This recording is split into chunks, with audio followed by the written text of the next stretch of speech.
Assalamualaikum warahmatullahi wabarakatuh.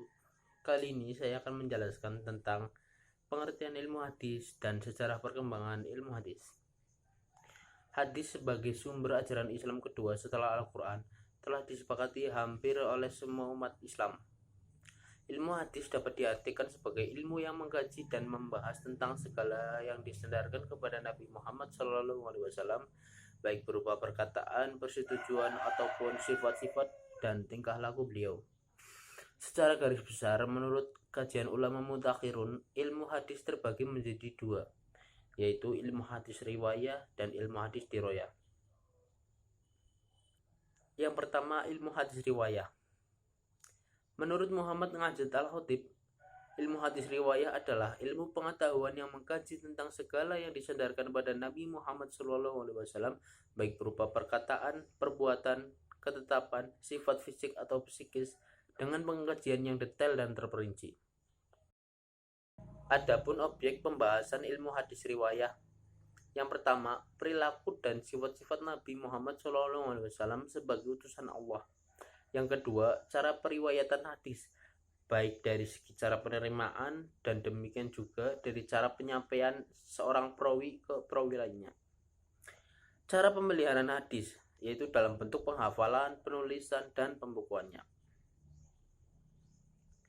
Kita lanjut ke yang kedua, yaitu ilmu hadis diroyah. Ilmu hadis diroyah adalah ilmu untuk mengetahui keadaan sanad dan matan, cara menerima dan meriwayatkan hadis, serta sifat-sifat para perawi hadis. Objek pembahasan ilmu hadis diroyah adalah penelitian terhadap segala yang berhubungan dengan sanad, matan, dan rawi.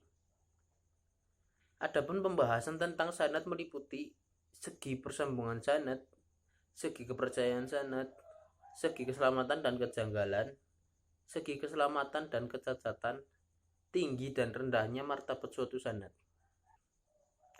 Kita berlanjut ke sejarah perkembangan hadis. Sejarah perkembangan ilmu hadis terbagi menjadi 4. Yang pertama pada masa Rasulullah SAW, yang kedua pada masa Khulafaur Rasyidin, yang ketiga pada masa Tabi'in, yang keempat pada masa kodifikasi. Hadis pada masa Rasulullah SAW. Hadis pada masa Nabi dikenal dengan Asyar al-Wahyi wa al-Takwin, yaitu masa turun wahyu dan pembentukan masyarakat Islam. Keadaan ini sangat menuntut keseriusan dan kehati-hatian para sahabat sebagai pewaris pertama ajaran Islam. Wahyu yang diturunkan Allah Subhanahu wa taala kepada Nabi Muhammad SAW dijelaskannya melalui perkataan, perbuatan, dan takrirnya. Sehingga apa yang didengar, dilihat, dan disaksikan oleh para sahabat merupakan pedoman bagi amaliyah dan ubudiyah mereka. Umat Islam pada masa ini dapat secara langsung memperoleh hadis dari Rasulullah SAW sebagai sumber hadis dari tempat pertemuan antara Rasulullah SAW dan sahabatnya, seperti di masjid, rumahnya sendiri, pasar, ketika dalam perjalanan, dan ketika mukim.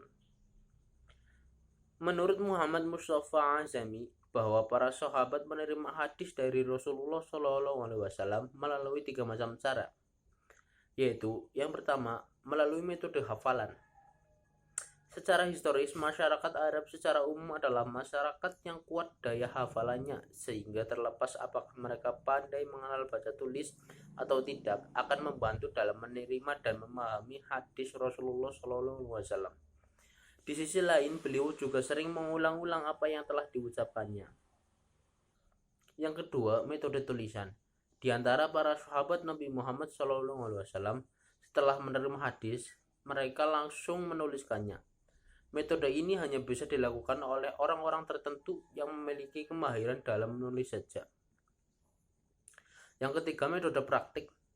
Para sahabat membuktikan secara langsung hadis-hadis yang diterima dari Nabi Muhammad SAW dalam kehidupan sehari-hari, dan jika terjadi perbedaan, maka mereka dapat langsung mengkonfirmasikannya kepada Rasulullah SAW.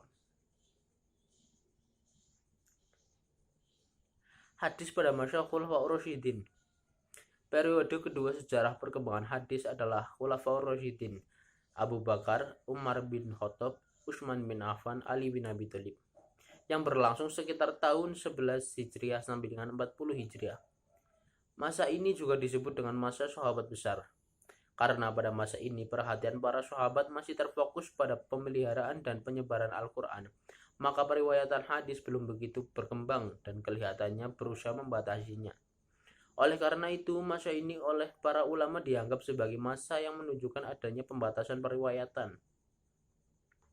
Pembatasan penyederhanaan hadis yang ditunjukkan oleh para sahabat dengan sikap kehati-hatiannya menggunakan dua jalan dalam meriwayatkan hadis dari Nabi Muhammad SAW, yaitu yang pertama periwayatan lafzi adalah periwayatan hadis yang redaksinya atau matanya persis seperti yang diurutkan Rasulullah SAW dan hanya bisa dilakukan apabila mereka hafal benar apa yang disabdakan Rasulullah SAW. Yang kedua, periwayatan maknawi adalah periwayatan hadis yang matanya tidak persis sama dengan yang didengarnya dari Rasulullah SAW, akan tetapi isi atau maknanya tetap terjaga. Hadis pada masa tabi'in. Pada era tabi'in, keadaan hadis tidak jauh berbeda dari era sahabat. Namun pada masa ini, Al-Quran telah dikodifikasikan dan disebarluaskan ke seluruh negeri Islam. Maka tabi'in dapat memfokuskan diri dan mempelajari hadis dari para sahabat. Kemudahan lain yang diperoleh tabi'in karena sahabat Nabi Muhammad SAW telah menyebar ke seluruh penjuru dunia Islam, sehingga mereka mudah mendapatkan informasi tentang hadis. Perkembangan pembukuan hadis pada masa ini ada 3 bentuk, yaitu sebagai berikut. Yang pertama, musnad, yaitu menghimpun semua hadis dari tiap-tiap sahabat tanpa memperhatikan masalah atau topiknya. Tidak per bab seperti fikih, dan kualitas hadisnya ada yang sahih, hasan, dan dhaif. Yang kedua, al-jami', yaitu teknik pembukuan hadis yang mengakumulasikan 9 masalah, yakni aqaid, hukum, perbudakan, adab makan minum, tafsir, tarikh, dan sejarah, sifat akhlak, fitnah, dan sejarah. Yang ketiga, sunan, yaitu teknik penghimpunan hadis secara bab seperti fikih. Setiap bab memuat beberapa hadis dalam satu topik, seperti Sunan An-Nasa'i, Sunan Ibnu Majah, dan Sunan Abu Dawud. Di dalam kitab ini ada yang sahih, hasan, dan dhaif, tetapi tidak terlalu dhaif seperti hadis munkar. Masa kodifikasi hadis. Kata kodifikasi dalam bahasa Arab dikenal dengan at-tadwin, yang berarti kodifikasi, yang mengumpulkan dan menyusun. Secara istilah, kodifikasi adalah penulisan dan pembukuan hadis Nabi Muhammad SAW secara resmi berdasar perintah khalifah dengan melibatkan beberapa personil yang ahli dalam masalah ini, bukan yang dilakukan secara persorangan atau untuk kepentingan pribadi. Kodifikasi hadis abad kedua Hijriah. Di antara kitab-kitab abad kedua yang mendapat perhatian ulama secara umum adalah Al-Muwatta, susunan Imam Malik, Al-Musnad, dan Mukhtalif Al-Hadis, susunan Imam Syafi'i, serta Asyirah An-Nabawiyah atau Al-Maghazi wa Asyarh, susunan Ibnu Ishaq. Al-Muwatta paling terkenal dalam mendapat sambutan yang besar dari ulama dan para ahli karena banyak yang membuat syarah, penjelasannya, dan mukhtasar ringkasannya. Kodifikasi hadis abad ketiga Hijriah. Abad ketiga Hijriah merupakan puncak usaha pembukuan hadis atau masa keemasan. Ulama-ulama hadis yang muncul pada abad ini digelari muqaddimin, yang mengumpulkan hadis dengan semata-mata berpegang pada usaha sendiri dan pemeriksaan sendiri, dan menemui para penghafalnya yang tersebar di setiap pelosok dan penjuru negara Arab, Persia, dan lain-lain. Kodifikasi hadis abad ke-4 sampai abad ke-7 Hijriah.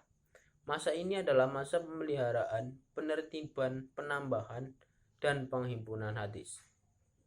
Berlangsung sekitar 2,5 abad, yaitu antara abad ke-4 sampai pertengahan abad ke-7. Saat jatuhnya dinasti Abbasiyah ke tangan Hulaguhan tahun 656 Hijriah atau 1258 Masehi. Gerakan ulama hadis pada masa ini sebenarnya tidak jauh berbeda dengan gerakan ulama pada masa sebelumnya. Kodifikasi hadis abad ke-7 Hijriah sampai sekarang. Masa ini adalah masa persyarahan, penghimpunan, dan pentakhrijan. Ulama pada masa ini mulai mensistemasi hadis-hadis menurut kehendak nyusun, memperbaiki kitab-kitab dengan cara membagi hadis menurut kualitasnya. Sekian dari saya, terima kasih. Wassalamualaikum warahmatullahi wabarakatuh.